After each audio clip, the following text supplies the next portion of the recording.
Hello అండి, good morning all. ఈరోజు మనం కార్బన్ వలయం చూద్దాం. జీవ భౌగోళిక రసాయన వలయాల్లో భాగంగా కార్బన్ వలయం. ఆల్రెడీ జలచక్రం, వాటర్ సైకిల్ మరియు మనకి నైట్రోజన్ సైకిల్ అనేది అయిపోయింది. అది పార్ట్ 1 వీడియో ఉంది. చూడని వాళ్ళు ఎవరైనా ఉంటే కింద వెళ్ళి చూడండి, ఓకేనా. నెక్స్ట్ వచ్చేసి మనం కార్బన్ వలయం గురించి మాట్లాడుకున్నట్లయితే, కార్బన్ అనేది వాతావరణంలో సమ్మేళనాల రూపంలో ఉండే ఒక కార్బన్ అణువులు అనమాట, ఓకేనా. ఈ కార్బన్ అనేది భూమి పైన మనకి వివిధ రూపాల్లో లభిస్తుంది, ఓకేనా.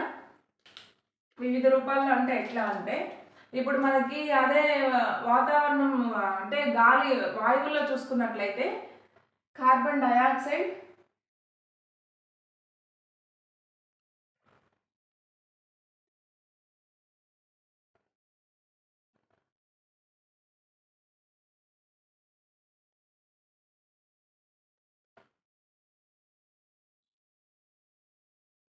కార్బన్ డయాక్సైడ్ మరియు కార్బన్ మొనాక్సైడ్ అనేది వాయు రూపంలో ఉండేది.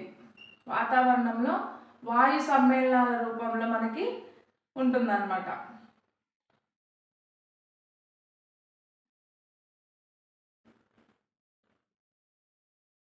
కార్బన్ డయాక్సైడ్ మరియు కార్బన్ మొనాక్సైడ్ అనేది మనకి వాయు సమ్మేళనాల రూపంలో ఉంటుంది.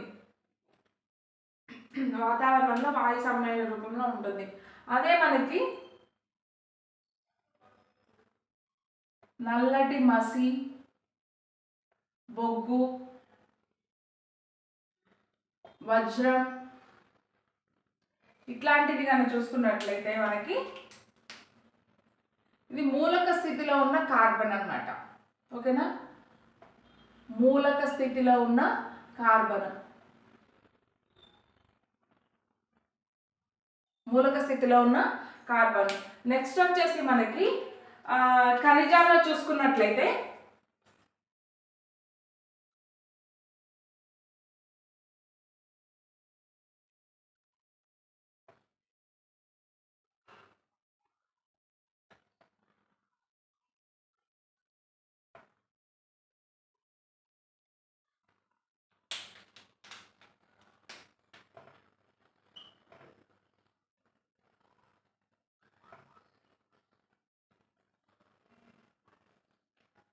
మూలకాల్లో చూసుకున్నట్లయితే మనకి మూలక స్థితిలో నల్లటి మసి, బొగ్గు మరియు వజ్రం, దీన్నే గ్రాఫైట్ కూడా తీసుకోవచ్చు. గ్రాఫైట్ కూడా మనకి మూలక స్థితిలో ఉన్న కార్బన్ అన్నమాట, ఓకేనా. అదేవిధంగా మనకి జంతువుల్లో వచ్చేసి కొవ్వులు, కార్బోహైడ్రేట్స్, ప్రోటీన్స్, విటమిన్స్,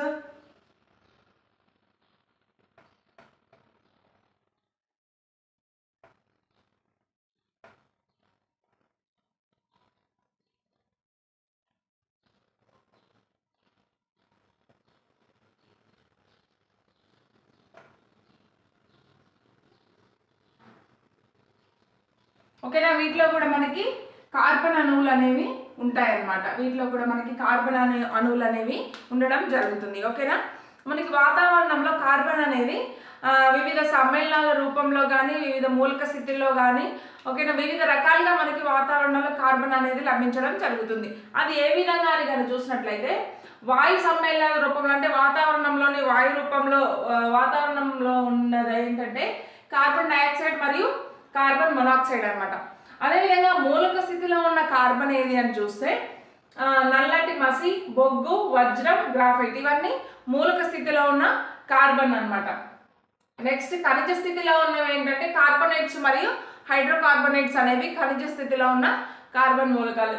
అదేవిధంగా మరి ఇవే కాకుండా జంతువుల యొక్క దేహాల్లో కూడా కొవ్వులు, కార్బోహైడ్రేట్స్, విటమిన్స్, ప్రోటీన్స్ అనేవి కార్బన్ అణువులతో ఏర్పడి ఉంటాయి అన్నమాట. వాటిలో కూడా మనకి కార్బన్ అణువులు అనేవి ఉంటాయి.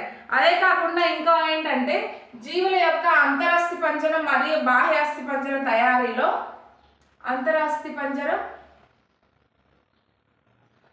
బాహ్య అస్థి పంజర తయారీలో మనకి ఈ కార్బన్ సమ్మేళనాలు అనేవి ఉపయోగపడతాయి అన్నమాట. ఫామ్ అవడానికి, ఏర్పడడానికి. అంటే బాహ్య అస్థి పంజరం కావచ్చు, అంతరాస్థి పంజరం కావచ్చు, కార్బోనేట్స్తో ఏర్పడతాయి. బాహ్య అస్థిపంజరం మరియు జీవుల యొక్క బాహ్య అస్థిపంజరం, కొన్నిటికి బాహ్య అస్థిపంజరం ఉంటుంది, కొన్నిటికి అంతరస్థిపంజరం ఉంటుంది. ఇవన్నీ ఏంటంటే కార్బోనేట్స్తో ఏర్పడి ఉంటాయి. కార్బన్ యొక్క సమ్మేళనాలు కార్బోనేట్స్తో ఏర్పడి ఉంటాయి అన్నమాట. ఇప్పుడు మనం ఇదేంటంటే కార్బన్ ఏ ఏ సమ్మేళనాల్లో ఎక్కడెక్కడ ఉంటుంది అనేది క్లియర్గా చూసాం కదా. నెక్స్ట్ వచ్చేసి మనకి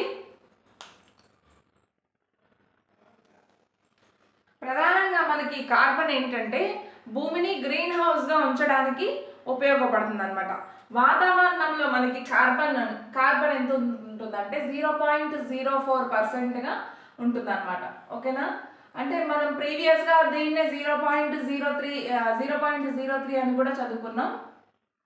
0.04%. ఓకేనా, 0.04% ఉంటుంది. ప్రీవియస్గా మనకి 0.03 అని కూడా చదువుకున్నాం. కానీ పొల్యూషన్ పెరగడం వల్ల ఈ కార్బన్ అనేది వాతావరణంలో పెరగడం జరిగింది.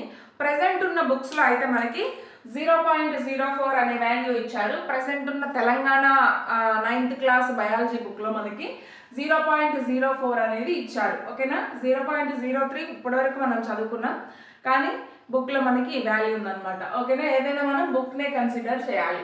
కార్బన్ యొక్క శాతం ఎంత, కార్బన్ డైఆక్సైడ్ యొక్క శాతం ఎంత అంటే యాజ్ పర్ ప్రజెంట్ ఉన్న టెక్స్ట్ బుక్స్ వైజ్ అయితే 0.04%. ఓకేనా, 0.04% అనేది ఉందన్నమాట.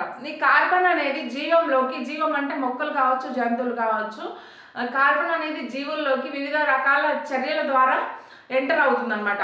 ఓకేనా, అసలు కార్బన్ ఎక్కడెక్కడ నిల్వ ఉంటుందంటే మనకి ఎక్కువగా నిల్వ ఉన్న పదార్థాలు ఏంటంటే సెడిమెంటరీ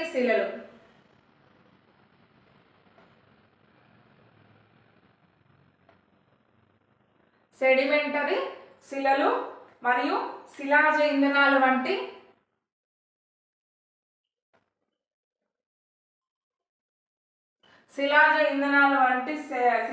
శిలాజీకరణం చెందిన సేంద్రియ పదార్థాల్లో, ఓకేనా, సేంద్రియ పదార్థాల్లో మరియు సముద్రాలలో, ఓకేనా, మరియు సముద్రాలలో ఈ కార్బన్ అనేది అధికంగా ఉండడం జరుగుతుంది. ఓకేనా, నెక్స్ట్ వచ్చేసి మనకి ఇది దేనికి ఉపయోగపడుతుంది అంటే కిరణజన్య సంయోగ క్రియకు మనకి మెయిన్ యూజ్ అయ్యేది ఏంటంటే కార్బన్ డైఆక్సైడ్.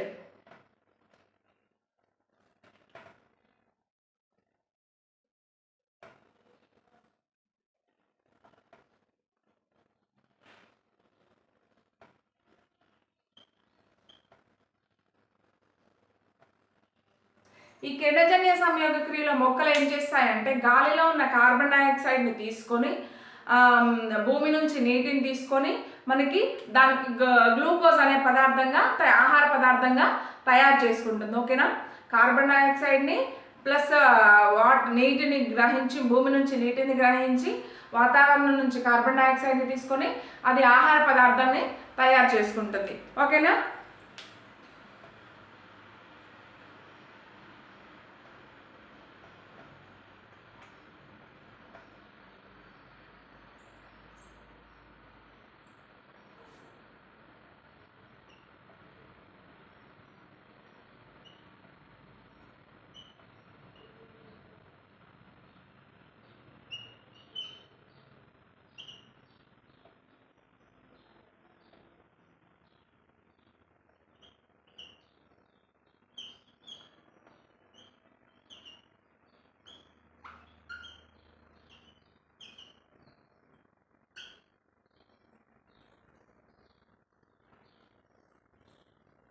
ఓకేనా,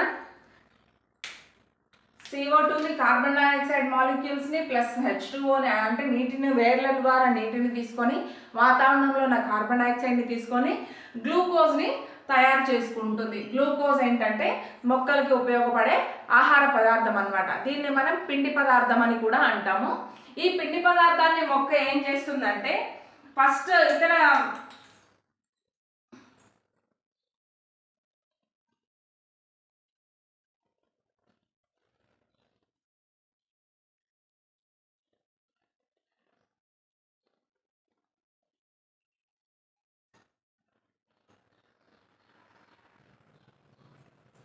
ఈ గ్లూకోజ్ అనేది మొక్కలు మరియు జంతువులకి శక్తి వనరు అన్నమాట. మొక్కలు మరియు జంతువులకి శక్తి వనరు. ఓకేనా. ఈ గ్లూకోజ్ తయారు చేసుకున్న తర్వాత ఫస్ట్ ఏంటంటే కొంచెం తాత్కాలిక రూపంలో ఉండి మొక్క భాగాలకు అప్పటికప్పుడు ఆహారానికి ఉపయోగపడుతుంది. ఓకేనా. తాత్కాలిక నిల్వ గ్లూకోజ్ యొక్క అంటే గ్లూకోజ్ లేదా కార్బోహైడ్రేట్ యొక్క తాత్కాలిక నిల్వలు ఏంటంటే మొక్కకు ఇమీడియట్గా ఫుడ్ అందివ్వడానికి ఉపయోగపడుతుంది. మిగతాది వచ్చేసి అది శాశ్వత రూపంలో నిల్వ చేసుకుంటుంది అనమాట. ఓకేనా. రెండు రకాలుగా ఈ కార్బోహైడ్రేట్ అనేది మొక్కలు నిల్వ చేసుకోవడం జరుగుతుంది. ఈ నిల్వ చేసుకున్న గ్లూకోజ్ కార్బోహైడ్రేట్ ఏంటంటే మానవులకని కాదు జంతువులకి ఆహార పదార్థంగా ఉపయోగపడుతుంది అనమాట. ఓకేనా. ఈ క్రియ ఏంటంటే మనకి కాంతి సమక్షంలో జరుగుతుంది. కాంతి సమక్షంలో కార్బన్ డైఆక్సైడ్ మరియు నీటిని ఉపయోగించుకొని కార్బోహైడ్రేట్స్ లేదా గ్లూకోజ్ అనే దాన్ని మొక్క ప్రిపేర్ చేసుకుంటుంది అనమాట. ఓకేనా. సముద్రాల్లో నివసించే వృక్ష ప్లవకాలు కూడా కిరణజన్య సంయోగ క్రియను నిర్వర్తిస్తాయన్నమాట. వృక్ష ప్లవకాలు కూడా కిరణజన్య సంయోగ క్రియను నిర్వర్తించుకుంటాయి. అంటే వృక్ష ప్లవకాలు అంటే చాలా మైక్రోగా ఉంటాయి, చాలా చిన్నగా కనిపిస్తాయి అన్నమాట, స్మాల్గా. ఓకేనా. ఈవెన్ అవి కూడా కిరణజన్య సంయోగ క్రియను జరుపుకొని దాని అంతటికి అదే ఫుడ్ ప్రిపేర్ అనేది చేసుకుంటుంది అనమాట. ఓకేనా. ఇది మనకి కిరణజన్య సంయోగ క్రియ గురించి.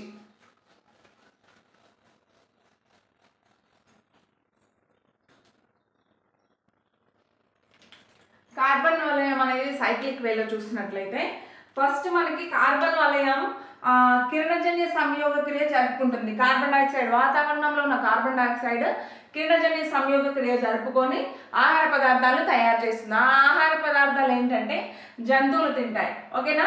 ఈ జంతువులు కానీ మొక్కలు కానీ చనిపోయిన తర్వాత కొంత కార్బన్ అనేది భూమిలో సూక్ష్మజీవుల సమక్షంలో అవి కుళ్ళిపోయిన తర్వాత డీకంపోజ్ అయిన తర్వాత వాటిలో ఉన్న కార్బన్ అనేది భూమిలోకి చేరుతుంది. ఓకేనా. భూమి నుంచి మళ్ళీ నేలలో వాతావరణంలోకి వెళ్ళిపోతుంది అనమాట. ఓకేనా. మళ్ళీ చనిపోయి కుళ్ళిపోయిన తర్వాత మళ్ళీ వాతావరణంలోకి కార్బన్ అనేది వాయు రూపంలో వెళ్ళిపోతుంది. నెక్స్ట్ మనకి అగ్నిపర్వతాలు బద్దలైనప్పుడు కూడా మనకి కార్బన్ అనేది వెలువడుతుంది. నెక్స్ట్ వచ్చేసి ఫ్యాక్టరీల నుంచి కూడా మనకి కార్బన్ అనేది వెలువడడం జరుగుతుంది. శ్వాసక్రియ ద్వారా కూడా కార్బన్ డైఆక్సైడ్ అనేది మనం రిలీజ్ చేస్తాం. ఓకేనా. మన శ్వాసక్రియ అంటే మనం O2 గ్రహించుకొని CO2 రిలీజ్ చేస్తాం కదా, ఆ CO2 వెళ్ళి వాతావరణంలోకి కలవడం జరుగుతుంది. ఓకేనా. ఈ విధంగా సైకిల్ అనేది జరుగుతుంది. మళ్ళీ ఈ CO2ని శ్వాసక్రియ కిరణజన్య సంయోగ క్రియ వినియోగించుకుంటాయి.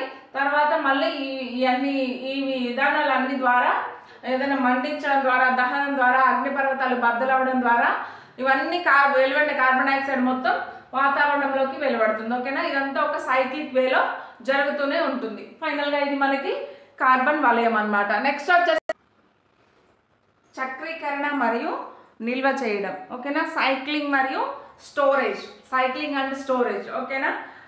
సైక్లింగ్ అండ్ స్టోరేజ్ అంటే ఏంటంటే చక్రీకరణ మళ్ళీ పునశ్చక్రీయమై కార్బన్ డైఆక్సైడ్ వాతావరణంలోకి ఎలా వస్తుంది, ఎలా నిల్వ ఉంటుంది, ఇదంతా మనం ఇందులో ఇన్ డీటెయిల్గా చూద్దాం.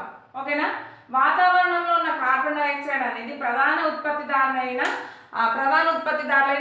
ఆకుపచ్చ మొక్కల్లోకి చేరుతుంది. ఓకేనా. మనకి ఏంటంటే ప్రధాన ఉత్పత్తిదారులు ఏవంటే మొక్కలని చెప్పాలి. మొక్కలు ఏంటంటే మనకి ఆహారాన్ని ఉత్పత్తి చేసే ప్రొడ్యూసర్స్ అంటాం కదా. ఇంకా వినియోగదారులకి అక్కడి నుంచి మనకి ప్రొడ్యూసర్స్ నుంచి వినియోగదారులకు చేరుతుంది. అంటే మొక్కలు తినే జంతువులకి, యానిమల్స్కి చేరుతుంది. సూక్ష్మజీవులు ఈ రెండింటి నుండి సూక్ష్మజీవులైన విచ్ఛిన్నకారులకి చేరుతుంది. ఓకేనా. ఫస్ట్ అసలు కార్బన్ ఏంటంటే మొక్కలు అంటే ప్రొడ్యూసర్స్, ఉత్పత్తిదారుల నుంచి వినియోగదారులు అంటే నథింగ్ బట్ మనమే. ఓకేనా. మనం అంటే మొక్కల్ని తింటాం కదా, మొక్కల ద్వారా మనకి కార్బన్ అనేది చేరుతుంది. వినియోగదారుల నుంచి మళ్ళీ సూక్ష్మజీవులకి ఎట్లా అంటే మొక్కలు, జంతువులు చనిపోయిన తర్వాత వాటిని కుళ్ళింపజేసే ప్రాసెస్ ఉంటుంది కదా, అందులో సూక్ష్మజీవులు ఇన్వాల్వ్ అవుతాయి అన్నమాట. మైక్రో ఆర్గానిజమ్స్ మన బాడీని, డెడ్ బాడీని లేదా కళేబరాలని కుళ్ళింపజేసేటప్పుడు ఆ సూక్ష్మజీవులు దాని మీద చర్య జరిపి దాన్ని కుళ్ళింపజేస్తాయి. ఓకేనా. దాని ద్వారా మనలో ఉన్న కార్బన్ అనేది కొద్ది మొత్తంలో సూక్ష్మజీవులకు అనేది వెళ్ళడం జరుగుతుంది. ఇంకా ఈ కార్బన్ అనేది ఏ విధంగా నిల్వ ఉంటుందంటే శిలాజ ఇంధనాలు, కార్బనేట్ శిలలు, సముద్రాలలో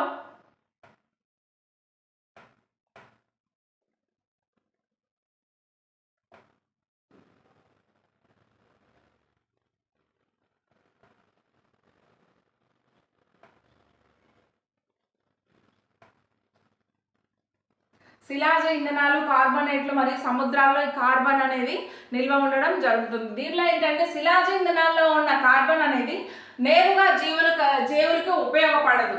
ఓకేనా?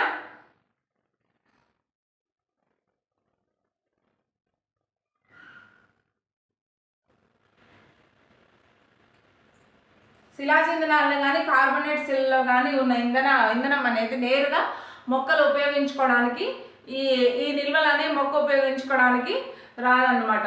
ఇవేంటంటే మండినప్పుడు దీనిలో ఉన్న కార్బోనేట్స్ అనేవి కరగని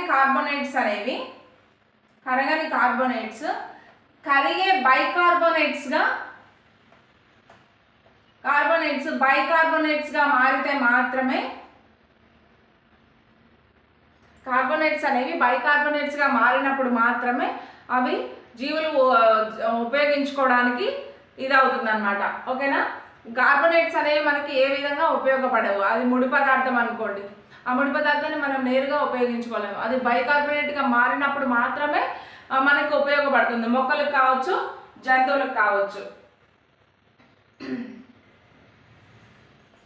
చక్రీకరణ, వాతావరణంలోకి మళ్ళీ రీసైకిల్ అంటే మళ్ళీ కార్బన్ చేరడం.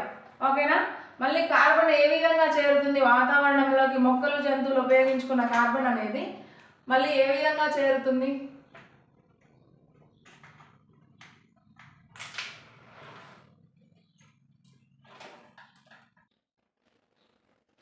మనకి మెయిన్గా ఏంటంటే శ్వాసక్రియ నుంచి కూడా CO2 అనేది రిలీజ్ అవుతుంది. ఓకేనా? కార్బన్ సమ్మేళనాల రూపంలో CO2 రిలీజ్ అవుతుంది వాతావరణంలోకి. ఇంకా ఏ విధంగా రిలీజ్ అవుతుందంటే అడవులు దహనం చెందినప్పుడు. ఓకేనా? అడవులను తగలబెట్టినప్పుడు మనం ఏంటంటే వ్యవసాయ భూమి కోసం అడవులను నరికివేసి వాటిని కాల్ చేస్తున్నాం. అడవులు దహనం చెందించినప్పుడు కానీ, ఇంధనాలు దహనం చెందించినప్పుడు కానీ, మన పెట్రోల్ రసాయనాలు ఉన్నాయి, డీజిల్, పెట్రోల్ లాంటి వాటి నుంచి, వాహనాల నుంచి వెలువడే పొగ ద్వారా కావచ్చు, మా అడవులు నరికివేసినప్పుడు కావచ్చు, ఏదైనా చెత్తను కాల్చినప్పుడు కావచ్చు, ఈ విధంగా దహన ప్రక్రియ నుంచి మనకి CO2 అనేది వాతావరణంలోకి రిలీజ్ అవుతుంది అనమాట. నెక్స్ట్ వచ్చేసి మనకి ఆకులు ఎక్కువగా నిల్వ ఉన్న కార్బోహైడ్రేట్ని ఇవి ఏం చేస్తాయంటే మొక్కలు వాటి కొమ్మలు మరియు కాండాలలో నిల్వ ఉంచుకుంటాయి.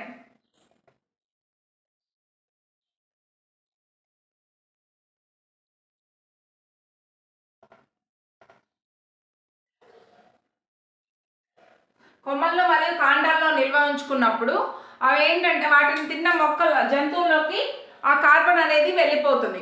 ఆ కార్బన్ సమ్మేళనాలు వెళ్ళిపోవడం వల్ల అవి మళ్ళీ జంతువుల దేహాల్లోకి వెళ్ళి అవి చనిపోయినప్పుడు సూక్ష్మజీవులు డీకంపోజ్ చేస్తాయి కదా, అంటే విచ్ఛిన్నం చేసినప్పుడు అవి వాతావరణంలోకి కొన్నేమో సూక్ష్మజీవుల ద్వారా విచ్ఛిన్న ప్రక్రియ జరిగిన తర్వాత కొన్నేమో వాతావరణంలోకి చేరుతాయి, మరికొన్నేమో కార్బన్ సమ్మేళనాలుగా శిలాజాల రూపంలో నేలలో నిల్వ ఉండిపోతాయి అన్నమాట. ఇప్పుడు ఆ నేలలో నిల్వ ఉండిపోయే కార్బన్ సమ్మేళనాలే మనం వాడే మూలక స్థితిలో ఉన్న శిలాజాలు, గ్రాఫైట్ కావచ్చు, బొగ్గు కావచ్చు, వజ్రం కావచ్చు, ఇవన్నీ కార్బన్ యొక్క మూలక స్థితిలో ఉండే రూపాలు. ఓకేనా? ఈ విధంగా మనకి నేలలో కార్బన్ నిల్వ ఉంటుంది, మూలక స్థితిలో ఉంటుంది, మరికొంత వాతావరణంలోకి మళ్ళీ కార్బన్ డైఆక్సైడ్ రూపంలో వెళ్ళిపోతుంది.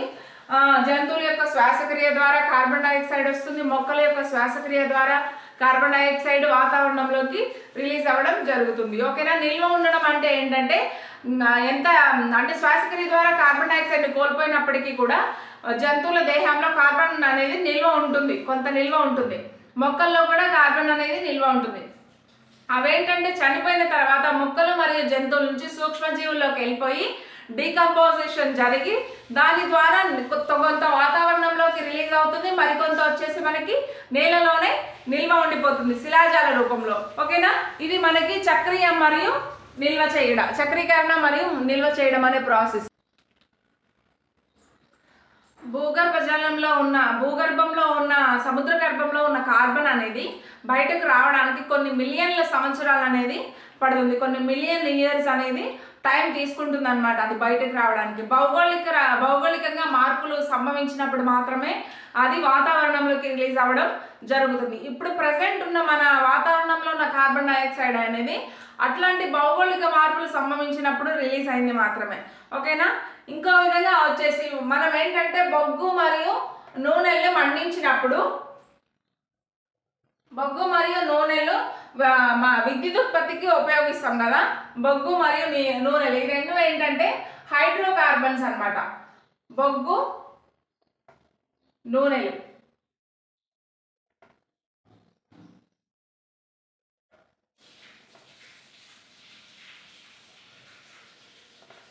వీటిని మనం ఏం చేస్తామంటే విద్యుత్ ఉత్పత్తి కోసం ఉపయోగిస్తాం. విద్యుత్ ఉత్పత్తికి ఈ బొగ్గు మరియు నూనె వంటి హైడ్రోకార్బన్స్ ని విద్యుత్ ఉత్పత్తి కోసం వాహనాల కొరకు ఉపయోగిస్తూ ఉంటాం అన్నమాట. ఈ హైడ్రోకార్బన్స్ దహనం చెందడం వల్ల బొగ్గు మరియు నూనెలు ఇవి దహనం చెందడం వల్ల CO2 మరియు కార్బన్ డైఆక్సైడ్ మరియు కార్బన్ మొనాక్సైడ్ అనేవి ఏర్పడతాయి. దహనం చెందడం వల్ల అంటే మండడం వల్ల, అంటే బొగ్గు మరియు నూనెలు ఏంటంటే మండిస్తాం మనం. ఓకేనా. విద్యుత్ ఉత్పత్తి చేయాలన్నా వీటిని మండించాల్సిందే. వాహనంలో కూడా ఇవి రసాయనాలు నూనెలు అంటే నథింగ్ బట్ పెట్రోల్ రసాయనాలు ఇవన్నీ నూనెల కిందకు వస్తాయి. ఓకేనా. వీటిని వాహనాల్లో ఉపయోగించినప్పుడు కావచ్చు, లేదంటే విద్యుత్ ఉత్పత్తి కోసం ఉపయోగించినప్పుడు కావచ్చు, వీటి నుంచి కార్బన్ డైఆక్సైడ్ మరియు కార్బన్ మొనాక్సైడ్ అనేవి రిలీజ్ అవుతాయి అన్నమాట. ఇవి అదనపు ఉత్పన్నాలు అన్నమాట.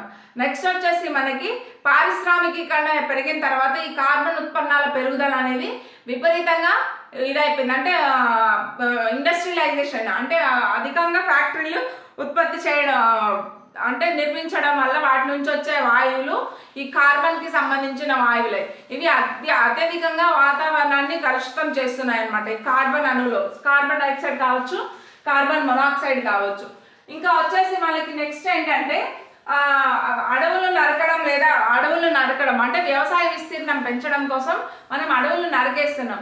అడవులను నరికేసినప్పుడు వాతావరణంలో కార్బన్ డైఆక్సైడ్ అనేది విపరీతంగా పెరుగుతుంది. అడవులు నరికివేయడం వల్ల కార్బన్కి సంబంధం ఏంటంటే అది రెండు రకాలుగా ఉంటుంది అనమాట.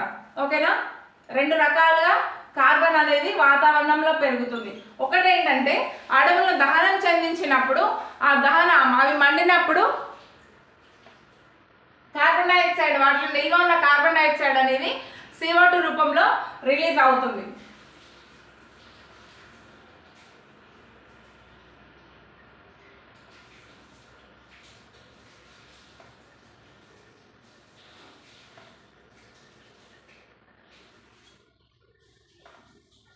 ఓకేనా. రెండో రీజన్ ఏంటి అంటే అడవులన్నీ నరికేస్తున్నారు కనుక మనకి కిరణజన్య సంయోగ క్రియ జరగదు. కిరణజన్య సంయోగ క్రియ జరగకపోతే CO2 అనేది మొక్కలు తీసుకోలేవు. మొక్కలు CO2 తీసుకుంటే మాత్రమే కదా మనకి O2 రిలీజ్ అయ్యేది. వాతావరణంలో ఉన్న CO2 అంతా మొక్కలు గ్రహించి కిరణజన్య సంయోగ క్రియ జరుపుకొని మనకి ఫుడ్ ప్రిపేర్ చేస్తాయి. ఆల్రెడీ మనం చూసాం ప్రీవియస్గా. ఓకేనా.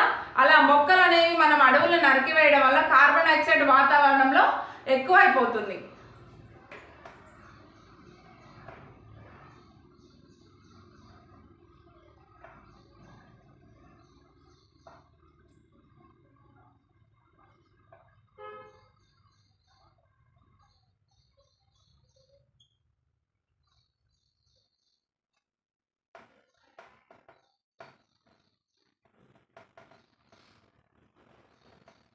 ఓకేనా.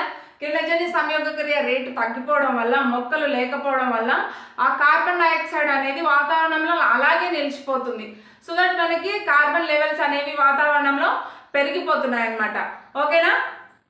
ఇవి రెండు రీజన్స్ అన్నమాట. మానవుని కార్యకలాపాల వల్ల కార్బన్ విపరీతంగా పెరిగిపోతుంది. అడవులు నరికివేత వల్ల అడవులు మండించినప్పుడు రిలీజ్ అయ్యే కార్బన్ ఒకటి, అవి దహన ప్రక్రియలో పాల్గొన్నప్పుడు రిలీజ్ అవుతుంది కదా కార్బన్ డైఆక్సైడ్ అది, ప్లస్ అడవులు మొత్తమే లేకపోవడం వల్ల కార్బన్ డైఆక్సైడ్ మొక్కలు పీల్చుకోలేవు. అది వాతావరణంలో ఎంత తయారైందో అంత అలాగే ఉండిపోతుంది అనమాట. మొక్కలు ఉంటే మాత్రమే కార్బన్ డైఆక్సైడ్ లెవెల్స్ అనేవి తగ్గడం జరుగుతుంది. ఓకేనా. కార్బన్ డైఆక్సైడ్ అనేది మనకి గ్రీన్ హౌస్ గ్యాస్ అంటాం, గ్రీన్ హౌస్ వాయువు.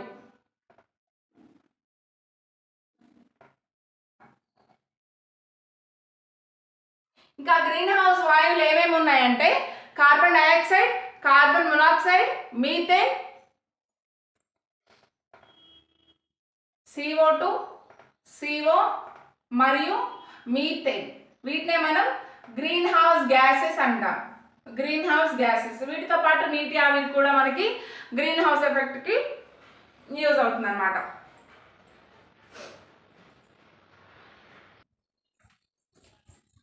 ఇప్పుడు మనం గ్రీన్ హౌస్ ఎఫెక్ట్ చూద్దాం. హరిత గృహ ప్రభావం. ఈ హరిత గృహ ప్రభావం అంటే ఏంటంటే ఒక గ్లాస్తో నిర్మించబడిన ఒక చిన్న ఇల్లు లాంటి నిర్మాణం అన్నమాట. ఒక చిన్న ఇల్లు, గది లాంటి నిర్మాణం. ఇది గ్రీన్ హౌస్ అంటాం దీన్ని. దీనిలో మొక్కలు పెంచుతాం మనం.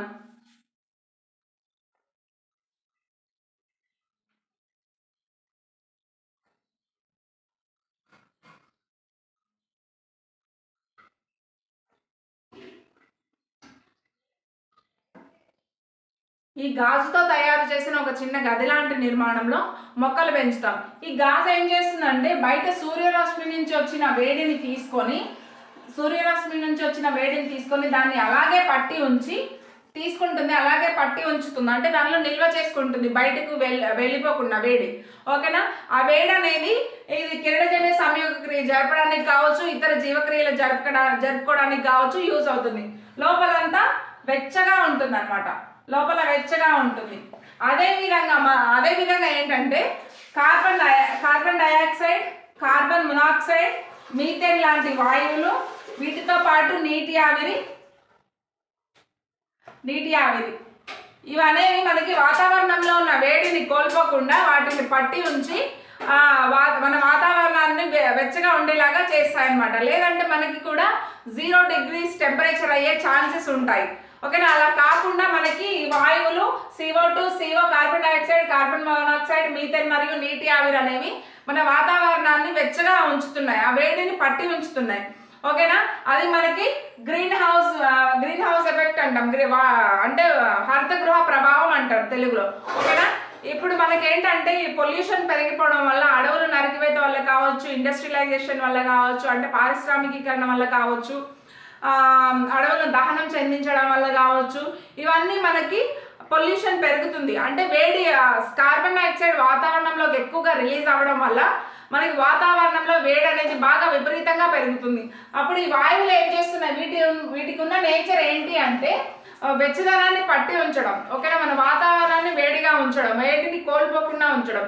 ఈ వాయువులు ఏం చేస్తున్నాయి అంటే నీటి ఆవిరి కావచ్చు, హరిత వాయువులు కావచ్చు, ఇవన్నీ వేడిని ఎక్కువగా పట్టి ఉంచడం వల్ల మన వాతావరణం మొత్తం బాగా వేడిగా మారుతుంది అన్నమాట. ఉష్ణోగ్రత విపరీతంగా పెరుగుతుంది భూమి పైన, దానివల్ల భూమి వేడెక్కుతుంది. దీన్నే మనం గ్లోబల్ వార్మింగ్ అంటాం.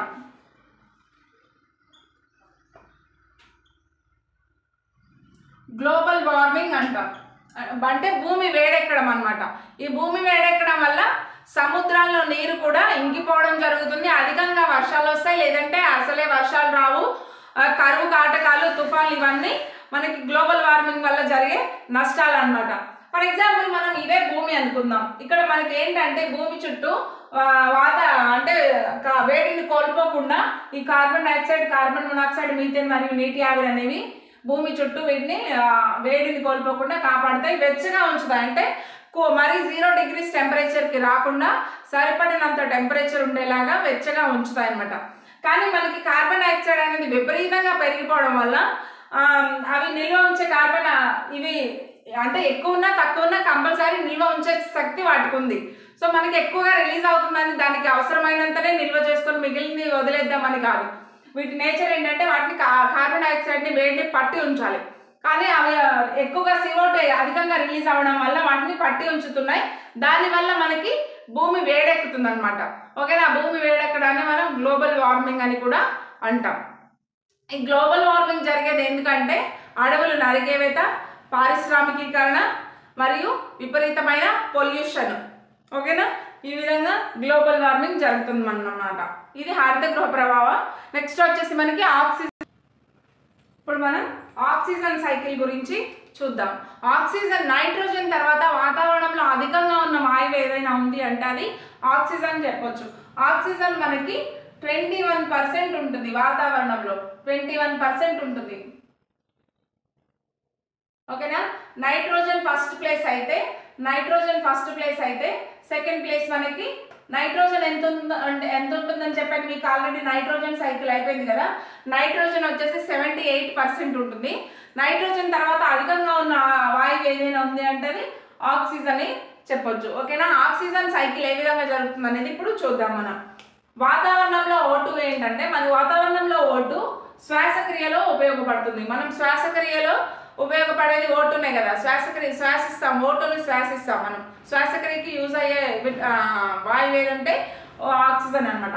ఈ శ్వాసక్రియ ద్వారా మనం తీసుకున్న ఆక్సిజన్ వచ్చేసి శ్వాసక్రియ జరిగిన తర్వాత అది హైడ్రోజన్ అణువుల ఫార్మేషన్కి యూజ్ అవుతుంది అనమాట. ఓకేనా. హైడ్రోజన్ అణువుల ఫార్మేషన్కి యూజ్ అవుతుంది.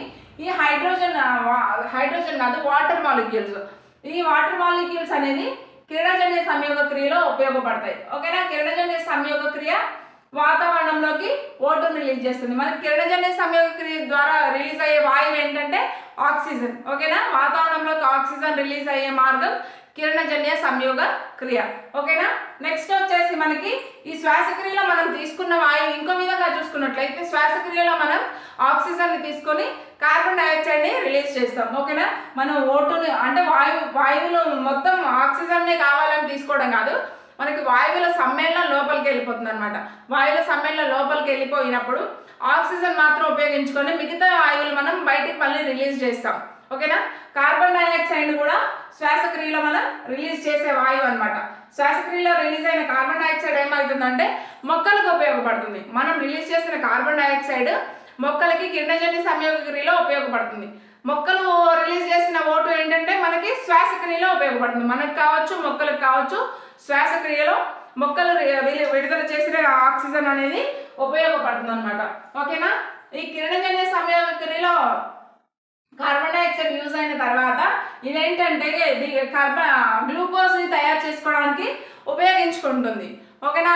ఆ కార్బన్ డైఆక్సైడ్ అనేది కార్బోహైడ్రేట్స్ తయారీకి మొక్కలు అనేవి ఉపయోగించుకుంటాయి. ఓకేనా. ఈ విధంగా మనకి O2 సైకిల్ అనేది జరుగుతుంది. వాతావరణంలో ఆక్సిజన్ అనేది శ్వాసక్రియకు ఉపయోగపడుతుంది. శ్వాసక్రియలో మనం శ్వాసించుకున్న తర్వాత మనం రిలీజ్ చేసే వాయువు కార్బన్ డైఆక్సైడ్. ఆ రిలీజ్ చేసిన కార్బన్ డైఆక్సైడ్ మొక్కలు కిరణజన్య సంయోగక్రియ ఉపయోగించుకొని దాని ద్వారా కార్బోహైడ్రేట్స్ని లేదా ఆహార పదార్థాలు లేదా గ్లూకోజ్ని తయారు చేసుకుంటుంది. కిరణజన్య సంయోగ క్రియ ద్వారా మళ్ళీ మనకి రిలీజ్ అయ్యే గ్యాస్ ఏంటంటే O2 అనమాట. ఆ O2ని మనం ఉపయోగించుకుంటాం, మనం రిలీజ్ చేసిన CO2ని మొక్కలు ఉపయోగించుకుంటాయి. ఇదే విధంగా వాటర్ మాలిక్యూల్స్ కూడా మనకి తయారీకి కూడా మనకి O2 అనేది ఉపయోగపడుతుంది. అంటే శ్వాసక్రియ ద్వారా వాటర్ మాలిక్యూల్స్ తయారవుతాయి. ఓకేనా. శ్వాసక్రియ అనే ప్రక్రియ ద్వారా వాటర్ మాలిక్యూల్స్ అనేవి తయారవుతాయి. దాన్ని మళ్ళీ మొక్కలు కిరణజన్య సంయోగ క్రియ కోసం ఉపయోగించుకుంటాయి. వాతావరణంలో నైట్రోజన్ తర్వాత అధికంగా ఉండే వాయువు ఏదైనా ఉంది అంటే ఆక్సిజన్ 21%. ఓకేనా. ఈ విధంగా మనకి ఆక్సిజన్ సైకిల్ అనేది జరుగుతుందన్నమాట. ఆక్సిజన్ ఇంకా మనకి ఏ విధంగా లభిస్తుందంటే ఒక 21% మనకి మూలక స్థితిలో ఉంటుందన్నమాట. 21% మనకి మూలక స్థితిలో ఉన్న ఆక్సిజన్ లభిస్తుంది. ఓకేనా. దీనిలో ఏంటంటే మనకి భూ ఉపరితలంపై వాతావరణంలో సమ్మేళనాల రూపంలో ఉంటుంది. భూ ఉపరితలంపై ఆక్సిజన్ ఏంటంటే సమ్మేళనాల రూపంలో ఉంటుంది.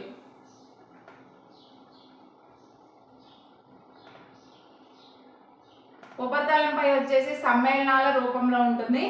వాతావరణంలో CO2 రూపంలో లభ్యమవుతుంది. వాతావరణంలో CO2 రూపంలో ఉంటుంది. మరియు లోహ ఆక్సైడ్లలో భూ ఉపరితలం పైననే లోహ ఆక్సైడ్ల రూపంలో కూడా దొరుకుతుంది అనమాట. కార్బోనేట్, సల్ఫేట్, నైట్రేట్ వంటి రూపాల్లో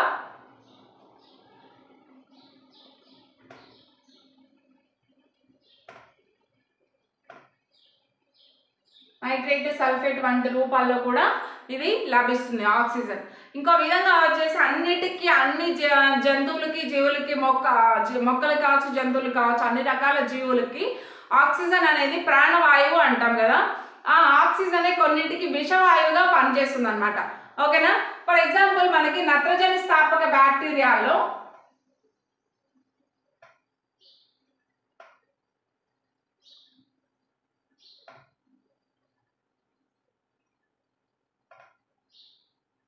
నత్రజని స్థాపక బ్యాక్టీరియాలు ఏంటంటే ఆక్సిజన్ సమక్షంలో ఇవి నత్రజని స్థాపన చేయలేమన్నమాట. నత్రజని స్థాపన చేయలేవు. ఆక్సిజన్ సమక్షంలో నత్రజని స్థాపన చేయలేమన్నమాట. అంటే వీటికి విషవాయువుగా పనిచేస్తుంది ఆక్సిజన్ అనేది. ఓకేనా.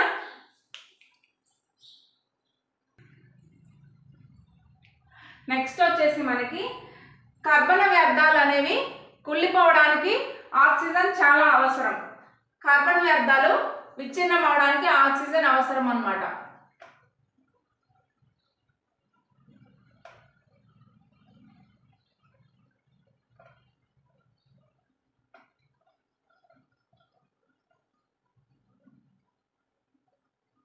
కార్బన్ వ్యర్థాలు విచ్ఛిన్నతికి ఆక్సిజన్ అనేది అవసరం. ఓకేనా. సజీవుల నుండి ఏర్పడే వ్యర్థ పదార్థాలు తొందరగా విచ్ఛిన్నమై నేలలో కలిసిపోతాయి.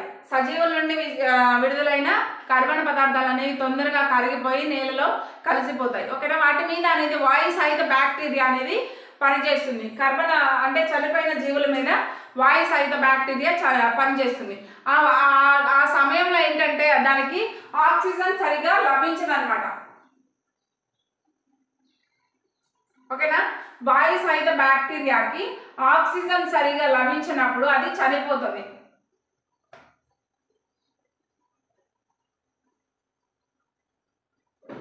ఆక్సిజన్ సరిగా లభించినప్పుడు ఇది అనేది చనిపోతుంది అన్నమాట. వాయు సహిత బ్యాక్టీరియా చనిపోతుంది. నెక్స్ట్ వచ్చేసి దీని వర్క్ ఎవరికి అప్పచెప్తుందంటే అవాయు బ్యాక్టీరియాకి అప్పగిస్తుంది అనమాట. దీని వర్క్ అవాయు బ్యాక్టీరియా ఏం చేస్తుందంటే అంటే దానికి ఆక్సిజన్ అవసరం లేదు. ఆక్సిజన్ అవసరం లేకుండా వాటిని విచ్ఛిన్నం చేసి H2S మరియు ఇతర విష పదార్థాలుగా వీటిని మారుస్తుంది. H2S మరియు ఇతర విష పదార్థాలుగా ఆ విచ్ఛిన్నమైన అంటే చనిపోయిన పదార్థాలను మారుస్తుంది అనమాట. H2S అంటే హైడ్రోజన్ సల్ఫైడ్ మరియు ఇతర విష పదార్థాలుగా మారుస్తుంది. H2S H2O కాదు, H2S hydrogen sulphide. Hydrogen sulphide అనేది ఒక విష పదార్థం. హైడ్రోజన్ సల్ఫైడ్ H2S మరియు ఇతర విష పదార్థాలుగా ఈ అవాయు బ్యాక్టీరియా అనేది చనిపోయిన జీవుల్ని కుళ్ళింప చేసి వాటిని ఇలా మారుస్తుంది అనమాట. H2S మరియు విష పదార్థాలుగా. ఓకేనా. ఈ వీటి వల్ల ఏంటంటే మనకు దుర్గంధమైన వాసన వస్తుంది. ఒక బ్యాడ్ స్మెల్ అనేది రావడం జరుగుతుంది ఇవి కుళ్ళిపోవడం వల్ల.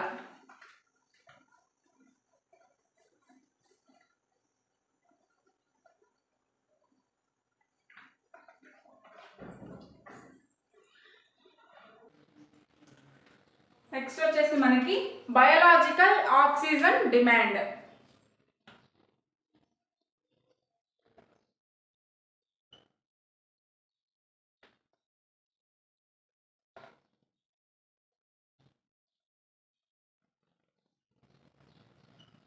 దీన్నే మనం BOD అంటాం. ఓకేనా.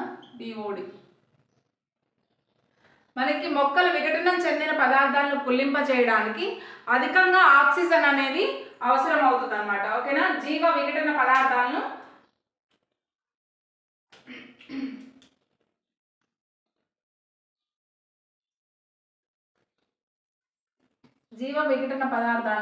కుళ్ళింప చేయడానికి అధికంగా ఆక్సిజన్ అనేది అవసరం అవుతుంది. వాయు సహిత బ్యాక్టీరియా వ్యర్థ పదార్థాలను కుళ్ళింప చేస్తాయి కదా.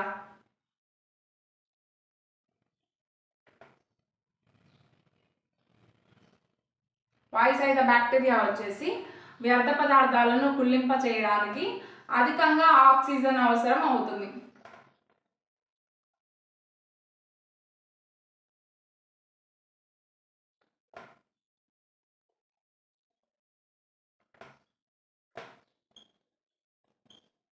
వాయు సహిత బ్యాక్టీరియా వ్యర్థ పదార్థాలను కుళ్ళింపజేయడానికి అధికంగా ఆక్సిజన్ అనేది అవసరం అవుతుంది.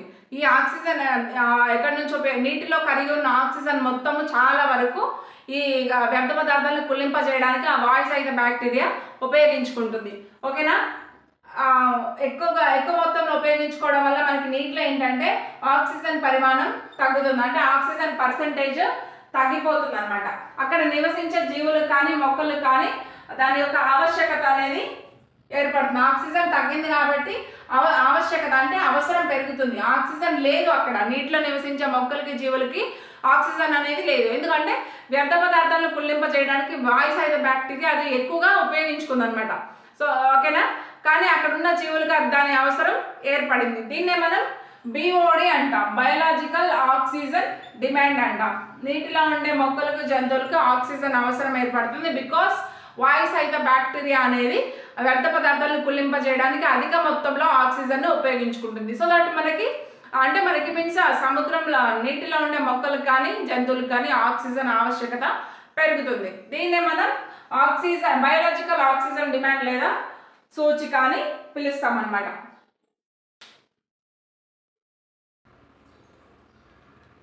ఇప్పుడు మనం ఓజోన్ పొర గురించి చూద్దాం. ఓకేనా? ఈ భూమి అనేది మనకి వివిధ పొరలుగా ఉంటుందన్నమాట. ఫస్ట్ భూమి ఉపరితలం మీద ఉన్న పొర ఏంటంటే, భూమి ఉపరితలం నుంచి 10 కిలోమీటర్ల వ్యాపించి ఉన్న పొర ఏంటంటే ట్రోపోస్పియర్ అన్నమాట. ట్రోపోస్పియర్. ఓకేనా? ఇది భూమి ఉపరితలం నుంచి 10 కిలోమీటర్ పైకి వ్యాపించి ఉంటుంది. 10 కిలోమీటర్ అంటే ఉపరితలం నుంచి 10 కిలోమీటర్ల వరకు వ్యాపించి ఉంటుంది. ఓకేనా? నెక్స్ట్ వచ్చేసి మనకి దీనిలోనే మానవుని కార్యకలాపాలన్నీ జరుగుతాయి. దీనిలో మానవ కార్యకలాపాలన్నీ జరుగుతాయి అన్నమాట.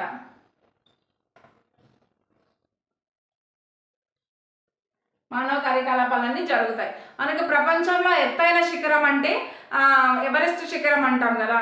ఎవరెస్ట్ శిఖరం వచ్చేసి దాని హైట్ 9 కిలోమీటర్స్. ఓకేనా? 9 కిలోమీటర్స్ అంటే మనకి ట్రోపోస్పియర్ దాటి అది పోలేదు. 9 కిలోమీటర్స్ అంటే ఇంకా 1 కిలోమీటర్ మనకి ఎక్స్ట్రానే ఉంది. 10 కిలోమీటర్లు భూపరితలం నుంచి 10 కిలోమీటర్లు హైట్ మేరకు ఈ ట్రోపోస్పియర్ అనేది ఆవరించి ఉంది. దీనిలోనే మానవుని కార్యకలాపాలన్నీ జరుగుతాయి. ఓకేనా? ఎవరెస్ట్ ఎత్తు 9 కిలోమీటర్స్, దానికంటే ఇంకా 1 కిలోమీటర్ పైనే ఉంటుంది. ఓకేనా?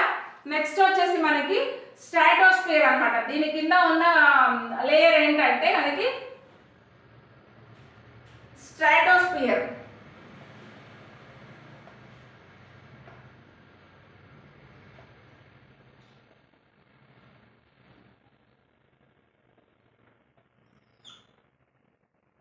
ఇది వచ్చేసి మనకి 10 నుంచి 50 కిలోమీటర్ల వరకు వ్యాపించి ఉంటుంది. ఈ స్ట్రాటోస్ఫియర్లోనే ఈ స్ట్రాటోస్ఫియర్ యొక్క ఫస్ట్ స్టార్టింగ్ భాగం ఉంటుంది కదా, మనకి ట్రోపోస్ఫియర్ అయిపోయినాక స్ట్రాటోస్ఫియర్ స్టార్ట్ అయ్యే భాగం ఉంటుంది కదా, ఆ ప్లేస్లో వచ్చేసి విమాన రాకపోకలు అనేవి జరుగుతాయి అన్నమాట. విమాన రాకపోకలు జరిగే లేయర్ ఏది అంటే స్ట్రాటోస్ఫియర్ అని చెప్పాలి. ఓకేనా? ఈ స్ట్రాటోస్ఫియర్లో ఓజోన్ లేయర్ అనేది ఉంటుంది. ఓజోన్ పొర అనేది ఇందులో ఉంటుంది. ఇది ఆక్సిజన్ యొక్క సమ్మేళనం. 3 అణువుల ఆక్సిజన్తో ఏర్పడడం జరుగుతుంది. 3 ఆక్సిజన్ పరమాణువులతో ఓజోన్ పొర అనేది ఏర్పడుతుంది. ఓకేనా? ఓజోన్ ఏంటంటే నీలి రంగులో ఉంటుంది. ఓజోన్ పొర నీలి రంగులో ఉంటుంది. ఘాటైన వాసనను కలిగి ఉంటుంది. నీలి రంగులో ఉండి ఘాటైన వాసన అనేది కలిగి ఉండడం జరుగుతుంది. మనకి నార్మల్ ఇదేంటంటే ఆక్సిజన్ యొక్క 3 పరమాణువులతో ఏర్పడుతుంది. ఆక్సిజన్ యొక్క 3 పరమాణువులతో ఓజోన్ అనేది ఏర్పడుతుంది. ఇది నీలి రంగులో ఉంటుంది, ప్లస్ ఘాటైన వాసనను కూడా కలిగి ఉంటుంది. ఫర్ ఎగ్జాంపుల్ మనకి ఒక 10 మిలియన్ చాలా అంటే ఆక్సిజన్తో పోలిస్తే ఓజోన్ చాలా తక్కువ పరిమాణంలో ఉంటుంది. ఒక 10 మిలియన్స్ వాయువుల్లో 2 మిలియన్స్ ఆక్సిజన్ అనేవి ఉంటుంది. 2 మిలియన్స్ ఆక్సిజన్ అణువులు అనేవి ఉంటాయి. 2 మిలియన్స్ ఆక్సిజన్ అనేది ఉంటుంది. ఈ 10 మిలియన్స్ వాయు సమ్మేళనం అంటే అన్ని వాయువులు మన వాతావరణంలో ఉన్న వాయు సమ్మేళనాలు. ఈ 2 మిలియన్స్లో మనకి ఒక 3 అణువులు మాత్రమే ఓజోన్ ఉంటుంది అనమాట. 3 అణువులు మాత్రమే ఓజోన్ ఉండడం జరుగుతుంది. అంటే అంత తక్కువ పరిమాణంలో ఓజోన్ అనేది ఉండడం జరుగుతుంది.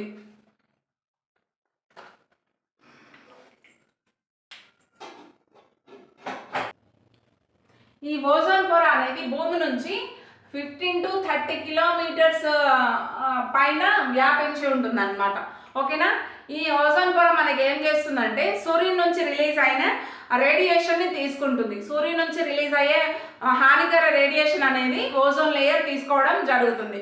ఓకేనా. ఈ ఓజోన్ లేయర్ ద్వారా మనకి ఏంటంటే డైరెక్ట్ యూవీ రేస్ అనేవి జంతువుల పైన పడకుండా ఉంటాయి. ఆ యూవీ రేస్ డైరెక్ట్గా మన మీద పడితే చర్మ క్యాన్సర్ వచ్చే ఛాన్స్ ఉంది. ప్లస్ మొక్కలకైతే పంట దిగుబడి తగ్గిపోయే ఛాన్స్ ఉంది. ఈ ఓజోన్ అనేది స్ట్రాటోస్ఫియర్లో నిరంతరం ఉత్పత్తి అవుతూనే ఉంటుంది, నాశనం అవుతూనే ఉంటుంది, ఉత్పత్తి అవుతుంది, నాశనం అవుతుంది. ఓకేనా. ఈ విధంగా మనకి ఓజోన్ పొర అనేది ఉపయోగపడుతుంది. కానీ నవే డేస్లో ఓజోన్ పొర అనేది తగ్గిపోతుంది అనమాట. దాన్ని ఇప్పుడు చూద్దాం.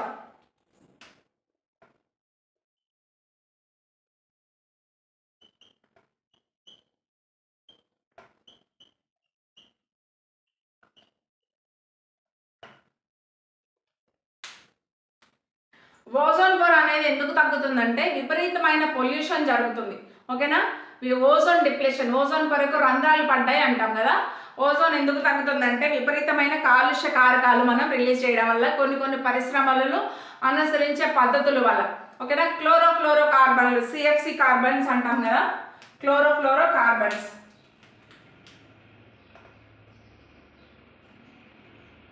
క్లోరిన్ మరియు ఫ్లోరిన్ రిలీజ్ చేసే ఫ్యాక్టరీస్ వల్ల,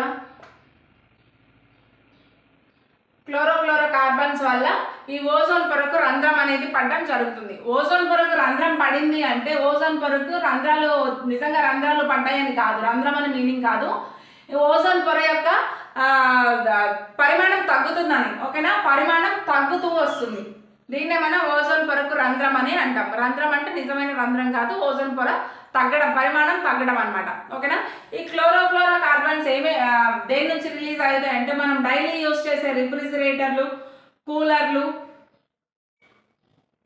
కూలర్స్ ఇట్లాంటి వాటి వల్ల మనకి క్లోరోఫ్లోరో కార్బన్స్ అనేవి రిలీజ్ అవుతున్నాయి. ఈ క్లోరోఫ్లోరో కార్బన్ అనేది ఓజోన్ లేయర్ మీద ప్రభావం చూపి దాని యొక్క పరిమాణాన్ని అవి తగ్గిస్తుంది. తగ్గించడం వల్ల మనకి ఏంటంటే డైరెక్ట్గా యూవీ రేస్ అనేవి జంతువుల యొక్క చర్మం మీద పడుతున్నాయి. మొక్కలకు పంటకి తీవ్ర నష్టం వాటిల్లుతుంది.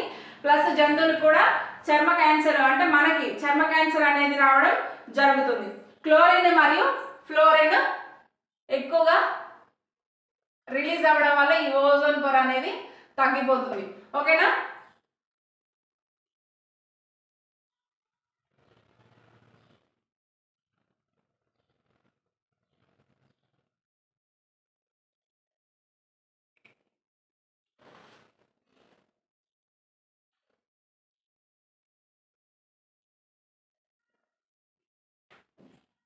ఈ ఫ్లోరిన్ లాంటివి ఏంటంటే వాతావరణంలో మన భూమిలో కలిసిపోయేవి కావు, వాయువుల్లో కలిసిపోయేవి కావు. సో ఇదేంటంటే స్ట్రాటోస్ఫియర్కి వెళ్ళిపోతుంది. స్ట్రాటోస్ఫియర్ తర్వాత అంటే అందులోకి చేరిన తర్వాత అంటే 10 కిలోమీటర్స్ పైన చేరిన తర్వాత అవి చర్యాశీలం అవుతాయి అన్నమాట. మామూలుగా మన ట్రోపోస్ఫియర్లో వచ్చేసి ఇవి చర్యాశీలంగా ఉండవు. ఓకేనా. ఇవి స్ట్రాటోస్ఫియర్కి వెళ్ళిన తర్వాత చర్యాశీలం అయ్యి చర్యలు జరుపుకొని ఓజోన్ లేయర్ మీద ఎఫెక్ట్ చూపిస్తాయి. ఆర్కిటిక్ ప్రాంతం కంటే అంటార్కిటికా ప్రాంతంలో ఓజోన్ పొర బాగా తగ్గిందంట.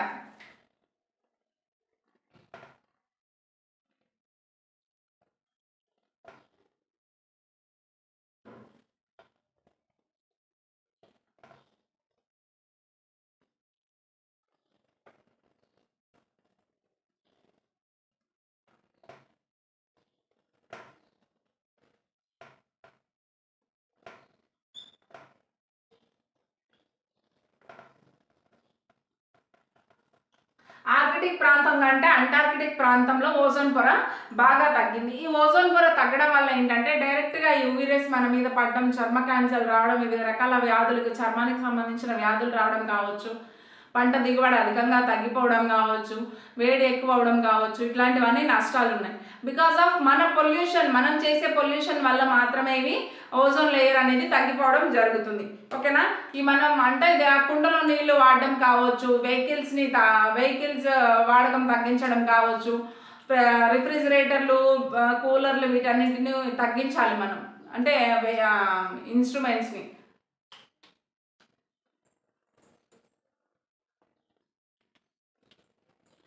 ఏసీలు, ఫ్రిడ్జ్లు ఇవన్నీ తగ్గించాలన్నమాట.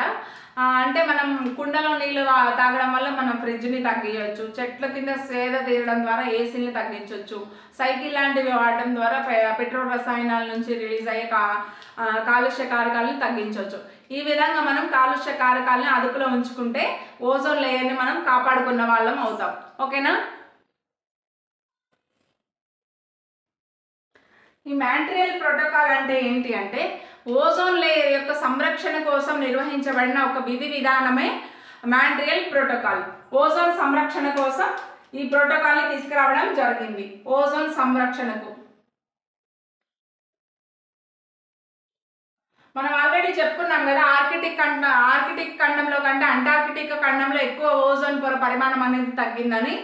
దానివల్ల ఈ మాంట్రియల్ ప్రోటోకాల్ అనేది ఉద్భవించడం జరిగింది. ఓకేనా. దీని యొక్క ఉద్దేశం ఏంటి అంటే ఓజోన్ లేయర్కు అంటే ఓజోన్ పొరకు నష్టం వాటిల్లే వాయువులను అంటే వాటి ఏవైతే రిలీజ్ చేస్తున్నాయో వాటి వాడకం అనేది తగ్గించాలని వీటి యొక్క ఒప్పందం. ఓకేనా. మనకి ఇది ఎక్కడ అంటే ఓజోన్ రంధ్రాన్ని పరిశీలించి ఓజోన్ పొరను నాశనం చేసే వాయువుల యొక్క నియంత్రణే దీని యొక్క లక్ష్యం అన్నమాట.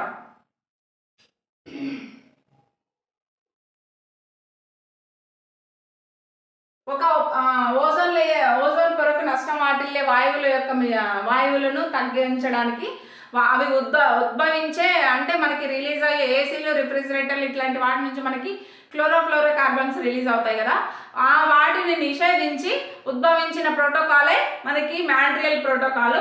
ఇదేంటంటే 1987లో ఉద్భవించింది అనమాట. ఇది 1987లో ఈ మాంట్రియల్ ప్రోటోకాల్ అనేది ఉద్భవించడం జరిగింది. ఫస్ట్ 24 దేశాలు దీని మీద సైన్ పెట్టాయి, 24 దేశాలు సంతకం చేశాయి ఈ ప్రోటోకాల్ మీద. నేటికి అంటే ఇప్పటికీ 120 దేశాలు దీనిలో చేరాయి, 120 దేశాలు దీని మీద సంతకం చేయడం జరిగింది. ఓకేనా. మళ్ళీ తర్వాతకి వచ్చేసి ఏంటంటే క్లోరోఫ్లోరో కార్బన్స్ వాటి ఉత్పన్నాలు ఓజోన్ పొరకు నష్టం కలిగించే పదార్థాల ఉత్పత్తి మరియు సరఫరాని నియంత్రించాలన్నమాట. ఓకేనా. దీని యొక్క ఒప్పందం అంటే దీని మీద దేనికి సైన్ చేయాలి అంటే క్లోరోఫ్లోరో కార్బన్స్ ని ఉత్పత్తి చేసే పదార్థాల యొక్క తయారీ మరియు సరఫరాని నిలిపివేయాలి. ఓకేనా. CFC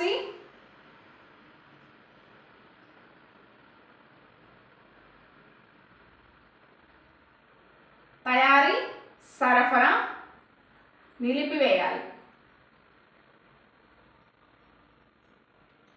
నిలిపివేయాలన్నమాట. ఓకేనా. మళ్ళీ ఇది ఏంటంటే ఈ ప్రోటోకాల్ని సరిచేస్తూ మళ్ళీ 1992లో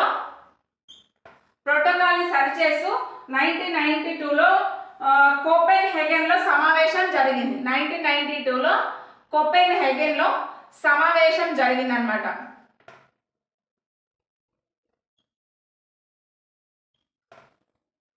అంటే ఇప్పుడు మనం సరిగ్గా అనుసరిస్తున్నామా లేదా, ఏంటి, ఎట్లా ఉంది, వాటి పరిమాణం తగ్గిందా లేదా అనేది మళ్ళీ దాన్ని సవరిస్తూ కోపెన్హేగన్లో సమావేశం జరిగింది 1992లో.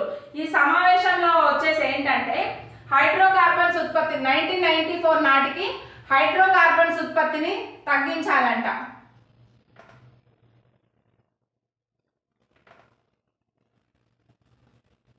హైడ్రోకార్బన్స్ ఉత్పత్తి తగ్గించాలి. ఓకేనా. నెక్స్ట్ వచ్చేసి మనకి